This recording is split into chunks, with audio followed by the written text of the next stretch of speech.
Hoje é um vídeo especial, primeiro porque a gente vai falar de uma obra atemporal importantíssima, uma das minhas animações, se não a minha animação preferida de todos os tempos, e isso aqui, cara, influenciou tanta coisa e ainda continua uma beleza, uma obra-prima. A gente vai falar mais sobre Akira e hoje com um convidado especial e afinal de contas, que diabo de filme é esse?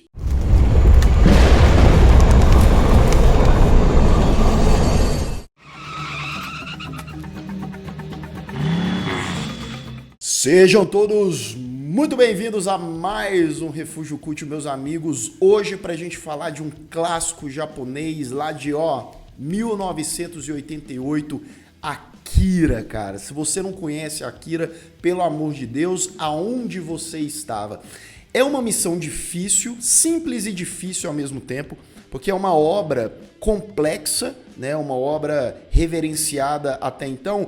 Então, para ter essa missão nada fácil, eu tenho um convidado especial aqui, um cara muito gente fina, com um canal maravilhoso, que é o Evandro, do Mangaquê. Não é Mangão, tá, gente? É Mangaquê. Evandro, seja bem-vindo, cara. Muito obrigado, Lucas. Galera do Refúgio Cult, um prazer estar aqui com vocês hoje, falando de uma das séries mais emblemáticas e, obviamente, também com o Lucas, que eu sou um grande fã. Eu perco um vídeo do canal, tava tietando ele. Ele foi falar de Akira e eu, obviamente, aproveitei e falei, deixa eu participar. Ele falou, então vamos. E vamos falar dessa série tão emblemática que influenciou uma geração inteira e continua influenciando, continua tão atual como sempre. Pô, cara, e tipo assim, o Evandro veio falar comigo no Twitter e tal, e aí depois eu fui descobrindo o conteúdo do Evandro, eu falei, cara, esse maluco, ele entende demais do negócio. Não teria uma pessoa, não tem em mente uma pessoa melhor para ajudar a agregar mais, porque assim, eu conheço muito, Evandro, do filme, né, da animação de 88 e tal. Você chegou a ter contato com o mangá? Você leu o mangá depois? Como é que é a tua história aí com Akira? Li, inclusive eu tenho a coleção de Akira que saiu aqui na Globo em meados dos anos 90. Eu acho que é a coleção mais rara de mangá do Brasil que existe. Ela saiu pela editora Globo, ela saiu em formatinho HQ. E eu corri atrás para conseguir, são, se não me engano, 36 volumes. Então o mangá ele expande muito mais a parte do filme. Imagine que o filme ele compila mais de 1000 páginas, mas ainda consegue trazer a mensagem poderosa por trás da série. O Katsuhiro Otomo, que é o gênio por trás da obra, né, o criador do mangá e também que dirigiu e roteirizou a animação lá em 88, ele começou, se eu estiver falando alguma coisa errada, tu me corrige aí, Evandro. Ele começou em 82 o mangá, e aí eu achei engraçado porque assim, a publicação do mangá termina em 1990, 8 anos depois, e a animação ela aconteceu em 88. Então, assim, já temos aí uma diferença, né? Sim, o filme foi lançado antes. Na verdade, durante os anos 90 até início dos anos 2000, era bem comum a parte de animação, os filmes serem lançados antes das histórias serem concluídas. Nas séries animadas, principalmente nos animes mais voltados para o público adolescente, como Cavaleiro Zodíaco, Naruto, tem essa parte chamada filler, que são as partes que eles vão preenchendo até alcançar a história ou até o autor voltar. Cavaleiro do Zodíaco mesmo tem o arco lá da Hilda de Polaris, todo esse arco ele é filler, não existe no mangá. Então ele teve uma experiência, o Tom teve uma experiência com o cinema antes, ele gostou e falou, vou tentar produzir a minha série. E se eu não me engano foi um custo altíssimo para produzir esse filme. Então ele puxou algumas ideias que seriam concluídas mais à frente, mas o mangá, a história mesmo, foi expandida e só terminou alguns anos depois. Cara, e a gente tava conversando antes, explodindo a cabeça aqui antes de começar a gravar, de como a animação de 88 ela é extremamente bem feita, de qualidade, porque você acabou de falar que foi caro para fazer o filme, e eu imagino, porque é um negócio que já tem hoje 34 anos e parece que foi feito, sei lá, ano passado, né? É animal, assim, se você pegar... O Otomo ele tem essa característica na animação dele que torna única. É igual o Estúdio Ghibli. Você vê uma animação desse estúdio, você sabe que foi feito ali. E ele também tem, eu gosto muito como ele, não só o estilo de personagem, mas você começa a ver como é que funciona essa parte, as fumaças, água, como é que ele desenha essa movimentação, ele dá vida à cidade. A cidade é uma cidade pulsante, vibrante. Então ele tem um estilo único e a animação, se você assistir, parece que foi lançado ontem. É impressionante.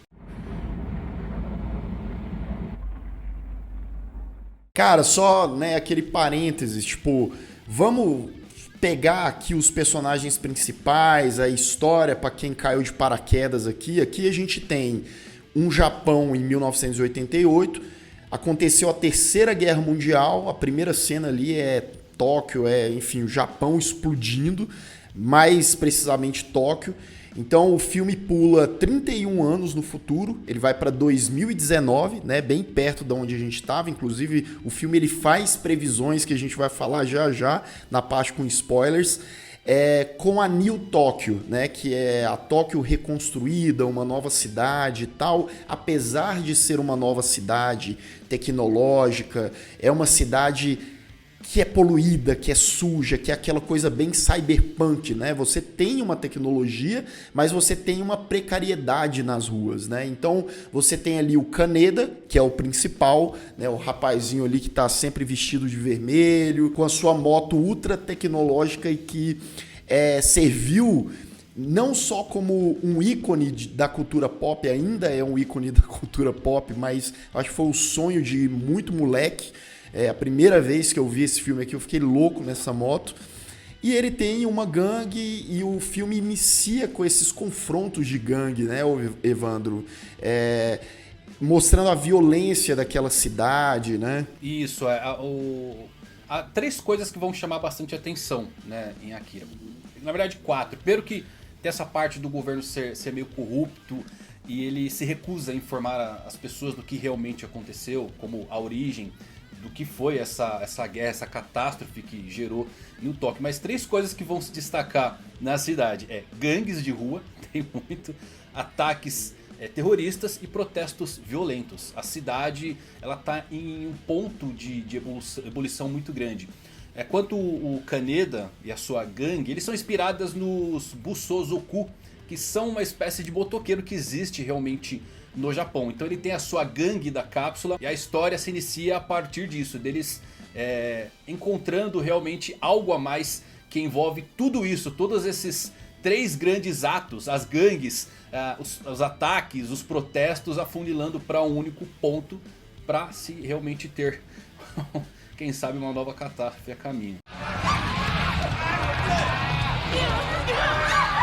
A gente tem o Tetsuo, que é um amigo de infância do Kaneda, que ele acaba, né, indo pro laboratório e tal, e nessa hora o filme ele dá uma virada, porque começa a questão sobrenatural, digamos assim, psíquica, né? Personagens com poderes grandiosíssimos, psíquicos, no meio dessa realidade crua, dessa violência. O filme ele tem pontos ali, não que ele seja violento o tempo todo, mas ele tem uma violência, ele tem essa crueza. Existem as questões das conspirações, de quem sabe uma nova guerra ou uma nova destruição catastrófica acontecer, enfim.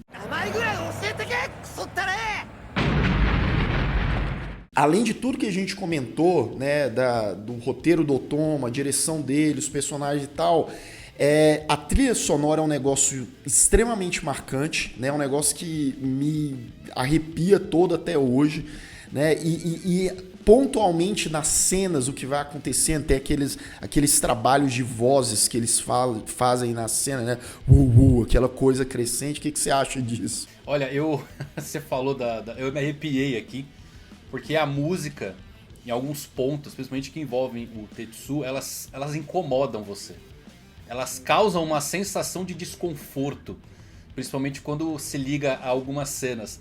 Então a escolha da música para esse filme é extremamente perfeita, porque eu, como eu reassisti recentemente, né, para estar fazendo aqui esse vídeo com você, tá na minha mente ainda tocando a música de alguns pontos.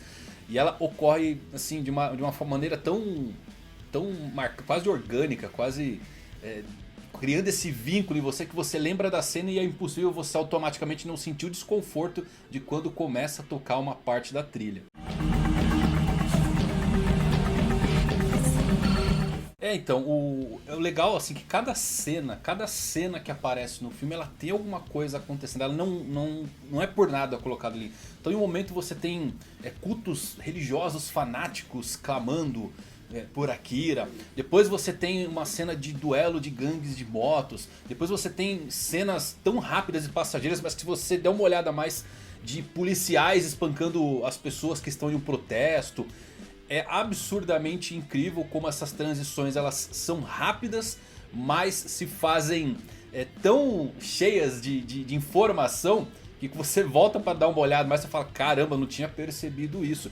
Essa parte do Tetsu também eu acho muito legal, porque ele cresceu com essa inferioridade em relação ao Kaneda.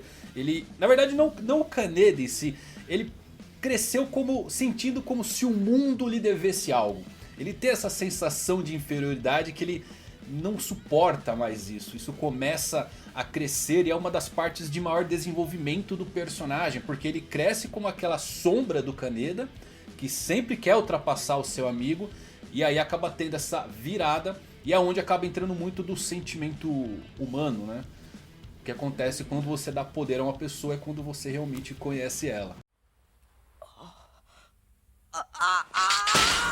Evandro, para finalizar essa parte sem spoilers, dá uma nota aí, umas considerações em relação a Akira. O que você acha como produto, como filme, como mensagem, como é que é? Akira é uma espécie de supernova, deu origem a diversas outras séries, é uma grande influenciadora da cultura pop.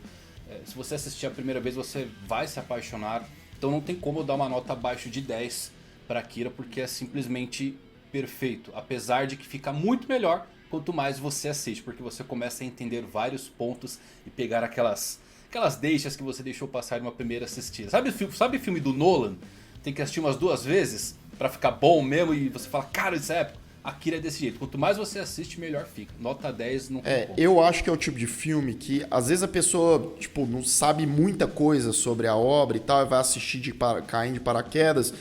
Ela fica tão impactada com a quantidade de subtexto, de elemento ali, o que acontece em tela, que talvez não consiga absorver tudo, né? E isso acontece para muito filme, Akira é um desses, mas cada vez que você assiste, ele melhora ainda mais, e revendo hoje o filme, não tem como não dar nota 10, seja para influência, seja para toda a produção, todo o seu design e como ele é muito à frente do seu tempo. Então a gente concordou, né, Evandro? Eu acho que um 10zinho aí, redondinho, dá para dar, né? Atenção, aviso de spoiler. A partir de agora, continue por sua conta e risco. Bem, vamos lá então relembrar algumas partes, fazer alguns comentários aqui, eu e o Evandro. O filme ele tem uma virada, né, Evandro? Quando o Tetsu ele é capturado ali pelo coronel, pelo cientista, né? O pessoal tá fazendo uns experimentos, tem as que eu gosto de chamar de crianças idosas, né? Que é os menininhos ali, as criancinhas, cara de 12 e tal, que tem poderes psíquicos, né? A gente já vê ali desde o início do filme. E o Tetsu começa a passar por experiências e também dar sinais de que ele tem poderes, né? Exatamente, ele é numa perseguição de uma das brigas de gangues, né? Ele acaba colidindo com uma dessas crianças misteriosas. Eles são chamados de Espers. E ele acaba colidindo com uma dessas crianças. O governo vem e acaba capturando ele. E isso acaba de uma forma despertando os poderes do Tetsu. E aqui eu vou até colocar uma curiosidade que não consta no filme, mas veio como um extra no DVD original. E nele fala que o Tetsu ele começa a despertar esses poderes não por acaso, mas porque o avô dele participou dos experimentos que envolveram a criação dessas crianças e de Akira em 1978. Só que pulou uma geração e o Tetsu ele herdou esses genes que acabam liberando a possibilidade dele despertar esses poderes telecinéticos, uns poderes quase parecidos com o de Deus, né? Então é por isso que ele tem a origem desses poderes e é onde começam as coisas realmente a se expandir mais. Ele é levado para uma instituição e ali eles começam algumas séries de experimentos, né? E o Tetsu não sabe lidar muito bem com esse poder inicialmente. E a gente vê que como o Tetsuo, ele é muito problemático, né? Ele é um moleque raivoso, ele é indignado, e essa força dele parece que vai alimentando esse poder e ele vai ficando cada vez mais poderoso, né? Akira funciona muito bem justamente por esse teor social realista, por mais que tenha essas coisas lúdicas e de poderes e tal, mas é muito realista. Você vê, no começo do filme tem manifestações, o pessoal contra reforma tributária, e aí o pessoal combatendo ali, brigando com a polícia, e aí com essa coisa do Tetsuo tá preso no laboratório, os experimentos que ele passa e tal, o Kaneda e os amigos, né, o pessoal da gangue, acaba se juntando com uma organização secreta que quer invadir ali a fortaleza, o laboratório lá, para descobrir mais coisas, né? O Kaneda, ele se infiltra com essa galera, e aí nessa bagunça toda, o Tetsuo, ele vai tentando escapar da fortaleza, as crianças idosas aparecem, eles se enfrentam ali, tentam acabar com o Tetsuo. É isso mesmo, Evandro? Isso mesmo. É legal que se você for ver tudo o ponto que a gente tá da trama, ele se inicia basicamente também com o governo fazendo esses experimentos nas crianças. Eles queriam de alguma forma...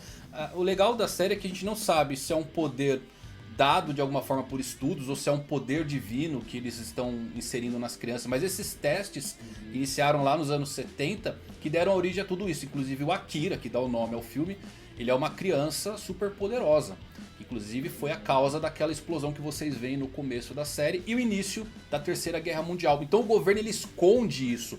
E essas pessoas que querem essa revolução, os fanáticos, pessoas que gritam pela profecia da volta de Akira, tudo isso acaba culminando aonde a gente entra nessa parte que tá o Tetsuo despertando o poder que acaba assustando os cientistas e o coronel também, porque esse poder dele, quando colocado em uma análise mais próxima, começa a se aproximar muito do que o Akira também teve no passado, o mesmo poder que levou à destruição da cidade. Então isso acaba gerando medo, eles querem estudar o Tetsuo, e nisso você tem toda essa parte que as três crianças originais, os Espers, eles tentam matar o Tetsuo para conter o avanço do poder. Eles tentam matar. E a gente entra depois disso eles tentam matar porque a gente entra numa mensagem que eu acho que é muito legal da série. Mas nesse ponto aí temos essa revolução ocorrer, eles entram dentro para tentar resgatar o Tetsuo, o Kaneda vai junto, o Tetsuo consegue escapar e a gente tem uma das cenas mais emblemáticas da série pra mim, que é ele escapando pelo corredor. E aí a gente já vai indo pro terceiro ato do filme, que é quando o Tetsuo ele vai pras ruas, ele pega lá o tecido vermelho e coloca nas costas, é uma coisa meio a capa dele, foi parecendo até um Superman, né? Ele tava se sentindo uma espécie de Superman e vai atrás do Akira, que tá adormecido. E aí a gente entra numa previsão que o filme faz, que a gente tava comentando, né? Que previsão é essa, Evandro? O Tetsuo ele começa a aumentar mais e mais os poderes dele. Então ele começa realmente a se equiparar ao poder de Akira, que ele descobriu existir através das crianças. Quando ele confrontou elas, disseram que existia alguém mais poderoso que ele. E aí, obviamente, ele vai atrás, ele quer saber quem pode ser mais forte do que ele nesse ponto. Então ele parte em direção aonde o Akira está criogenicamente congelado depois do incidente que ocorreu, a primeira explosão, e Akira está confinado em um local secreto e aonde aí começa a acontecer diversas coisas. As pessoas, ao verem o Tetsuo usando seus poderes, que o governo tenta parar ele de alguma forma, acham que a profecia está se concretizando, que ele é o próprio Akira, que o Salvador está voltando. É uma coisa meio messiânica essa caminhada que ele faz em direção até onde o Akira está. O filme acontece em 2019 E ali iria acontecer as Olimpíadas. Tem um estádio gigantesco, que é onde está ali no subsolo o Akira armazenado. E depois a gente descobre que... E o Tetsuo ele fica até decepcionado com esse fato, né? Que o Akira ele tá em cápsulas divididas ali. Ele esperava uma espécie de entidade e tal.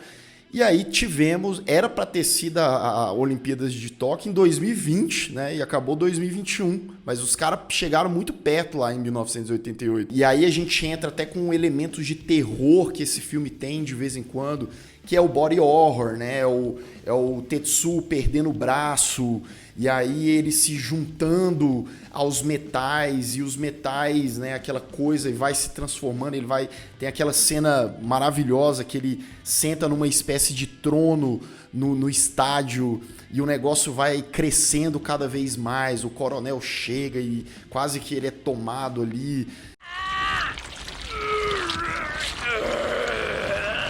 Eu gosto da analogia para explicar um pouco dessa cena da transição do Tetsuo, onde ele senta no trono. Porque assim, querendo ou não, ele, essas crianças, os poderes que eles possuem são poderes despertados como de deuses. Essa também é uma segunda mensagem que tenta trazer. E você pode fazer uma analogia muito legal de o que aconteceu com Akira, o que aconteceu agora com o Tetsuo.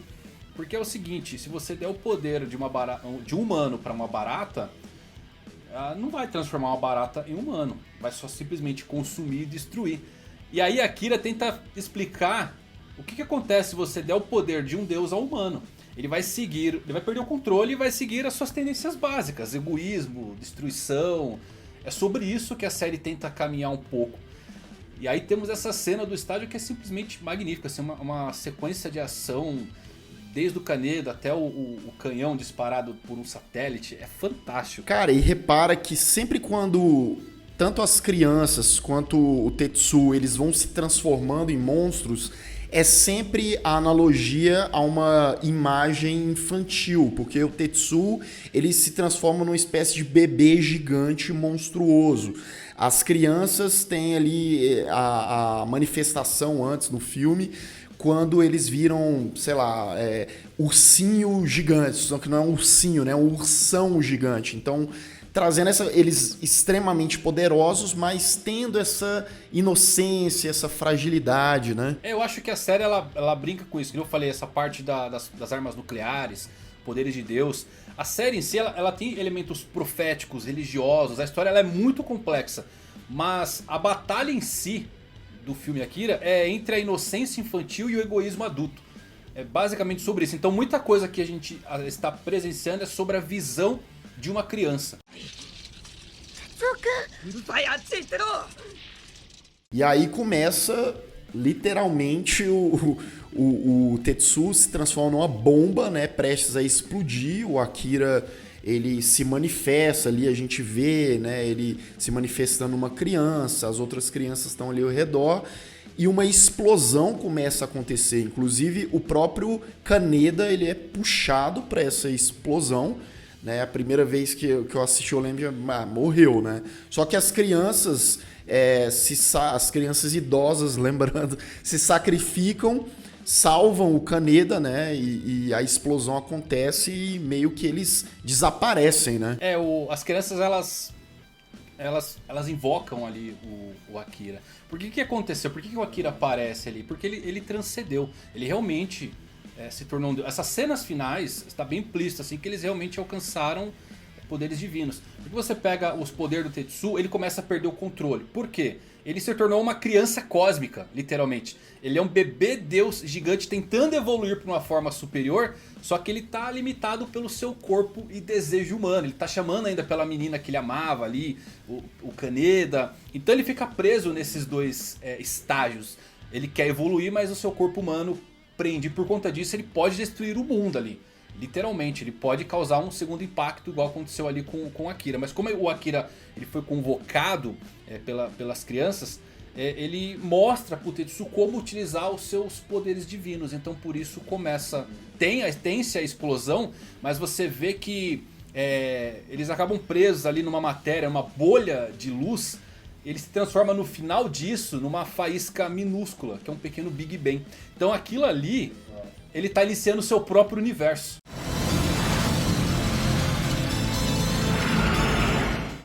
E aí a gente entra numa uma outra revolução desse filme, porque sim, esse filme também tem multiverso, né, cara?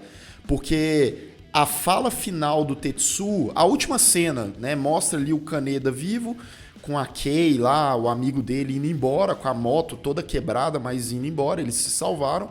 E a última fala é como se o Tetsuo tivesse se apresentando num novo universo, numa nova realidade. Então é o que você falou, uma supernova, um Big Bang, que aquelas crianças e o Tetsuo conseguiram criar uma nova realidade. Isso é genial. E 34 anos depois a gente tá tendo um monte de filme, série falando sobre isso, né, cara? Você pode ver toda essa cena final, que à medida que vai se desvanecendo e deixando o nosso universo, você começa a ver que os prédios, tá tudo espiralando ali. Isso. Tá formando estrela, galáxia. E aí você escuta, isso eu acho muito legal, que é a voz do novo Deus despertando, sendo uma referência ao Deus do Antigo Testamento, porque no princípio havia palavra. Então a primeira coisa que o Tetsuo fez do seu universo foi dizer: eu sou Tetsuo. Pronto. E aí é um muito deus, legal. né? É o novo deus ali desse universo. Exatamente. Isso. Só que agora, como ele transcendeu, eu acho que o Akira vai dar a orientação certa pro Tetsuo, para que ele não perpetue mais o ciclo de destruição que começou com Akira. Vai ser um universo completamente novo. Ele deu origem. E assim, uma curiosidade muito legal é porque o japonês ele é um pouco complicado. No português aqui, quando numa entonação de voz, você consegue perceber o que eu tô falando. Eu posso falar aqui: eu sou Evandro. Oi, eu sou Evandro. De forma humilde. Eu posso falar: eu sou Evandro, soando mais arrogante, Isso, mais durão. Somente na entonação. O japonês, ele tem palavras específicas para isso. E isso é muito legal. O Tetsuo, no final, ele fala: Boku wa Tetsuo. Eu sou o Tetsuo, de uma forma mais humilde. Durante o filme, ele usava Ore wa Tetsuo, que é uma forma mais durona, assim, sabe? Aquele cara mais arrogante. Sim. Então, nesse novo universo, tem a entonação dele ser mais humilde agora. Que ele reconheceu e aprendeu sobre os poderes. Muito Caramba, e cara, isso foi importantíssimo, tá vendo? Por isso que eu te chamei, Evandro. E isso aí eu nunca ia pensar, nunca ia ter essa interpretação do tom de voz do cara, e faz muito sentido, cara. Faz muito sentido, velho. Muito legal, né? Essa coisa de ser essa ligação do Testamento Antigo, né? do Antigo Testamento, e primeiro veio a palavra. É genial, assim. Então ali você está realmente presenciando. E no final, né, os créditos, você vê todo um universo se formando, galáxias. Temos um novo Deus sendo... Porque é isso que deuses fazem, né? Criam universos. Boku wa Tetsuo.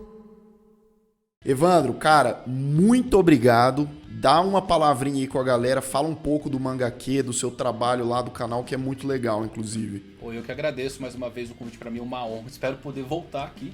Quem sabe... Tá, o convite já tá feito. Sou fãzaço. Queria agradecer você, queria agradecer toda a galera que tá assistindo, porque sem vocês não é possível. Se vocês quiserem conhecer meu trabalho, o canal Mangaquê, não é Mangão, tá bom? Não é Mangão, é Mangaquê, e é o primeiro link na descrição, tá? Já vou deixar aqui, você que não conhece, você que quer conhecer mais sobre o universo de mangá, de animes, o cara é um expert, então conhece lá, além de ser muito talentoso e gente boa. Evandro, abração, cara, obrigado, de verdade. Eu que agradeço. Um abraço. Tchau, tchau. E a gente vai ficando por aqui.